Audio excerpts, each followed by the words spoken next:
नसरुद्दीन ओवैसी को महाराणा प्रताप सेना इस बार गंगा जल से नहलाने का काम करेगी कि ऐसे जिहादी मानसिकता के व्यक्ति को भारत की संसद का सदस्य नहीं बल्कि पाकिस्तान की संसद का सदस्य होना चाहिए। इन असामाजिक लोगों को पकड़ पकड़ के इनकी नसबंदी करने का काम कर देंगे। अजमेर की दरगाह नहीं, हमारा पवित्र हिंदू मंदिर है। कुतुब मीनार नहीं, हमारा विष्णु स्तंभ है। ताजमहल नहीं, ताजमहल है। इस वक्त पूरे देश में जनसंख्या नियंत्रण कानून की जहां बात हो रही है, तो वहीं दूसरी तरफ सुप्रीम कोर्ट ने मुस्लिम महिलाओं को लेकर जो बड़ी टिप्पणी करी और बड़ा फैसला सुनाया कि किस तरीके से तलाक के बाद महिलाओं को गुजारा भत्ता मिलना चाहिए, मुस्लिम महिलाओं को। और ऐसे में इसके बाद से देश भर में जो तमाम ऐसे मौलवी हैं, मुस्लिम संगठन हैं, वो इसका विरोध कर रहे हैं और कह रहे हैं कि यह शरिया कानून के खिलाफ है। तो ऐसे में मुस्लिम जो धर्म है उसमें हस्तक्षेप ना किया जाए, उनकी धार्मिक आजादी को ना छीना जाए और साथ ही साथ ये कहीं ना कहीं शरिया कानून का भी अपमान है। इसके अलावा और भी ऐसे कई मुद्दे हैं। अगर बात कर ले, देश भर में ऐसी कई चर्चाएं हैं कि यूसीसी को भी पूरे देश में लागू कर देना चाहिए, जनसंख्या नियंत्रण कानून आना चाहिए। इन्हीं तमाम मुद्दों पर हमारे साथ बातचीत करने के लिए महाराणा प्रताप सेना के राष्ट्रीय अध्यक्ष जो है परमार जी हैं, बातचीत कर लेना चाहेंगे। राजवर्धन सिंह परमार जी, सर सबसे पहले तो बहुत बहुत स्वागत है आपका डेली 24 भारत पर। आपके दर्शकों को बहुत बहुत साधुवाद, बहुत बहुत धन्यवाद और जय श्री राम जी। भारत हिंदुओं का देश था, भारत हिंदुओं का देश है और भारत हिंदुओं का देश रहेगा। हम यहाँ भगवान परशुराम की बात करते हैं, महाराणा प्रताप की बात करते हैं, हम बिरसा मुंडा जी की बात करते हैं, हम अहिल्याबाई होलकर की बात करते हैं, हम पंडित दीनदयाल उपाध्याय की बात करते हैं, हम श्यामा प्रसाद मुखर्जी की बात करते हैं, हम डॉक्टर भीमराव अंबेडकर जी की बात करते हैं। भारत चलेगा संविधान से। भारत का सबसे बड़ा मंदिर, सबसे बड़ा जो मंदिर है उसको कहते हैं संसद भवन, और उस संसद भवन में रखा एक संविधान जिसको लिखा है परम पूजनीय डॉक्टर हेडगेवार जी ने, डॉक्टर भीमराव अंबेडकर जी ने।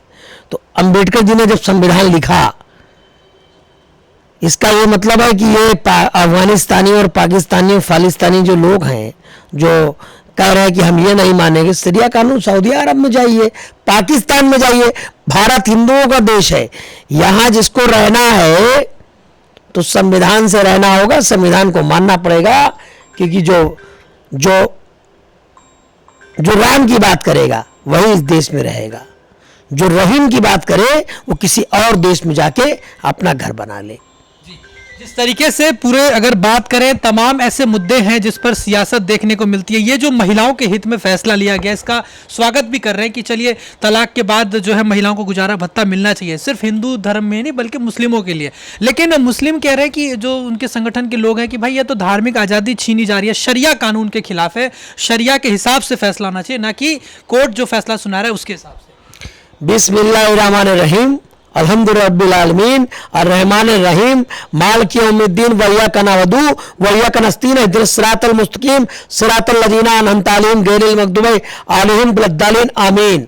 मैं उसी कुरान की बात कर रहा हूँ जिसमें लिखा है कुल वल्लाहु अहद अल्लाहु समद लम यलिद वलम यूलद कुफुवन अहद। ना खुदा का कोई बेटा है और ना कोई पिता। तो आखिर ये मज़ारों पे जाके चादर क्यों चढ़ाते हैं, क्यों स्वयं चढ़ाते हैं? ये भारत के बनाए हुए कानून के साथ चलने को तैयार नहीं है। ऐसे लोगों को तो तुरंत भारत का जो अपमान करे, ऐसे लोगों के खिलाफ कड़ी से कड़ी कार्रवाई करके उनको जेल में डाल देना चाहिए।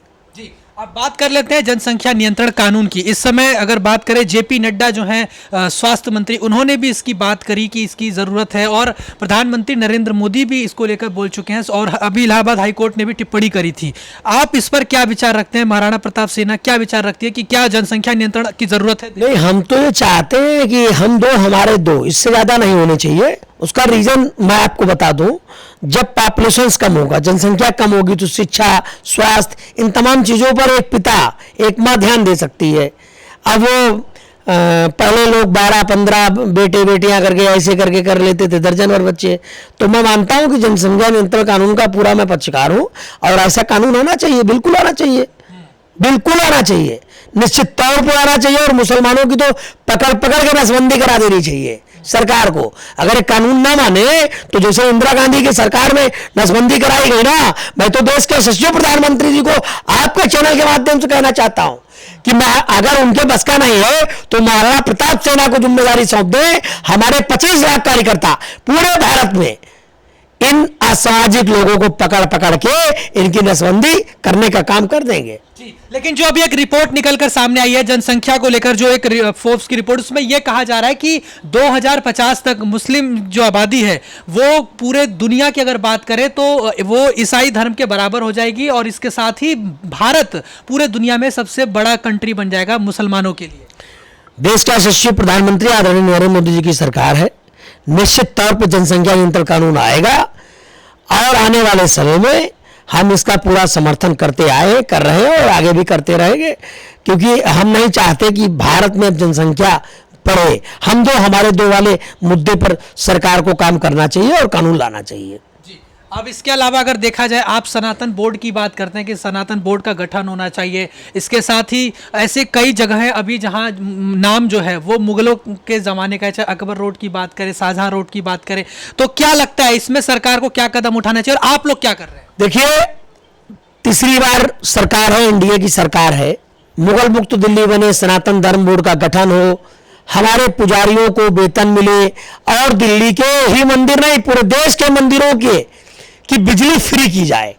हमारी ये मांगे हैं। शाहजहां रोड का नाम भगवान परशुराम मार्ग हो, अकबर रोड का नाम महाराणा प्रताप मार्ग हो, फिरोज शाह रोड का नाम भगवान बिरसा मुंडा मार्ग हो, इम्तियाज रोड का नाम महर्षि वाल्मीकि मार्ग हो, ऐसी हिमालय रोड का नाम अहिल्याबाई होलकर मार्ग हो। ऐसी विभिन्न जो मेरी मांगे हैं वो निरंतर जारी है और इस सरकार में हम मुगल मुक्त दिल्ली, सनातन धर्म बोर्ड का गठन और केजरीवाल मुक्त दिल्ली बनाने का काम जो महाराणा प्रताप सेना निरंतर पिछले 8 सालों से कर रही है, निश्चित तौर पे अब सफलता का समय आ गया है। जी, और मुझे ये बताइए, जिस तरीके से आप लोग कहते हैं अजमेर शरीफ को लेकर, तो वहां पर आपने दावा किया था कि मंदिर है। दावा किया नहीं, मैंने 7200 किलोमीटर यात्रा की, 7200 किलोमीटर मैं वहां चला। लाखों लोगों ने कहा कि अजमेर की दरगाह नहीं, हमारा पवित्र हिंदू मंदिर है। लाखों लोगों के हस्ताक्षर है मेरे पास और अब तो राष्ट्रपति जी ने भी उसमें संज्ञान ले लिया है। देश के यशस्वी गृह मंत्री आदरणीय अमित शाह जी ने भी संज्ञान लेकर वहां के सीएम को जानकारी दी और अब तो वहां के जो सांसद भागीरथ चौधरी अब सरकार में मंत्री बन गए हैं। मेरी उनसे टेलीफोन बात हुई, उन्होंने कहा दस्तावेज करा रहे हैं। निश्चित तौर पे महाराणा प्रताप सेना अजमेर की दरगाह नहीं, हमारा पवित्र हिंदू मंदिर है। कुतुब मीनार नहीं, हमारा विष्णु स्तंभ है। ताजमहल नहीं, ताजो महलो है। और दिल्ली की जितनी मीनारें हैं अभी तो आप देख रहे हैं कि तोड़ी गई है, टूट भी गई है, जो शेष बची है वो भी जल्द तोड़ी जाएंगी। और मैं कहना चाहता हूं कि मुगल आक्रताओं ने मंदिरों को तोड़कर मस्जिदें बनाई, सिखों ने जमीनों को खोदकर गुरुद्वारे बनाए। अगर वो चाहते तो जमीनों को खरीद कर भी मस्जिद बना सकते थे। कल उनका दौर था, उन्होंने हमारा अपमान किया, बलात्कार किया, जितने कुकर्म करने थे कर लिए। आज हमारी सरकार है, हमें पूरा संविधान पे भरोसा है।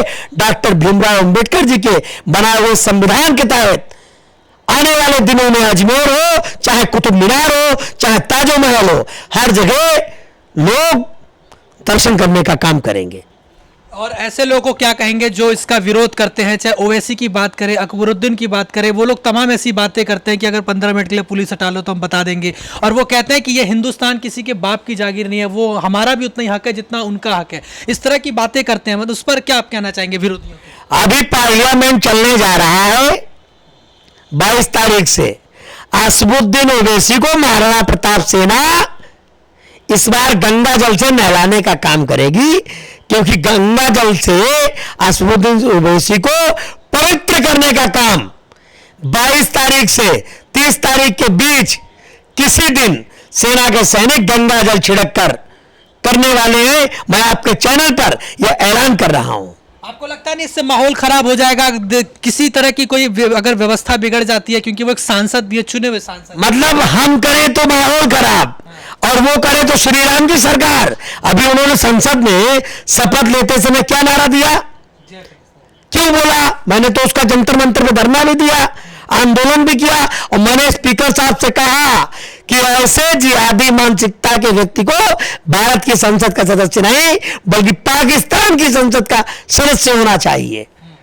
और ये जो राहुल गांधी ने बोला था हिंदुत्व को लेकर कि जो भी हिंदू करता है, उस पर क्या है कि उन्होंने बोला था कि वो हिंसा करते हैं, नफरत फैलाते हैं जो भी हिंदू को लेकर, और शिव जी की फोटो दिखा रहे थे। मैं ईश्वर से प्रार्थना कर रहा हूँ राहुल गांधी जी के लिए।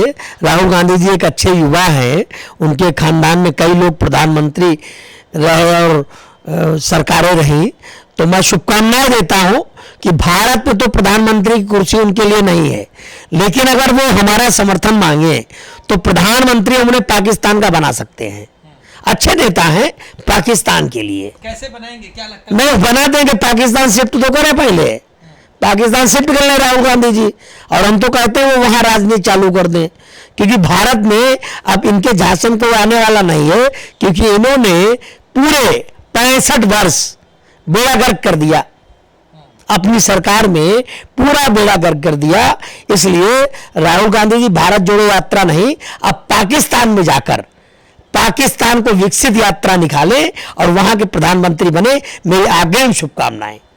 अब आखिरी के 1-2 सवाल मैं आपसे ले रहा हूं। जिस तरीके से पीओके की मांग होती है कि पीओके देश में आना चाहिए, देश का हिस्सा होना चाहिए, आप लोग की क्या मांग है कि ये सरकार कौन से बड़े फैसले ले? देखिए 370 हमने कहा हटेगा तो हट गया, हमने कहा मंदिर बनेगा तो बन गया। पीओके भी ले लेंगे, देखिएगा आप, ले लेंगे, चिंता मत करिए, पीओके भी ले लेंगे। भारत हिंदुओं का देश है, यहाँ बख्शे को कुछ नहीं, सब ले ही लेंगे। हिंदू राष्ट्र की मांग करते हैं? भारत हिंदू राष्ट्र अभी नहीं है, बहुत जल्दी बनेगा। कैसे बनेगा? अब बनाएंगे, इसके लिए महाराणा प्रताप सेना के संस्थापक अध्यक्ष हैं, सेना के लोग हैं। अभी 2 लाख नए सदस्यों को बनाने का मैंने और कार्यक्रम दिया है, एकदम बनेगा।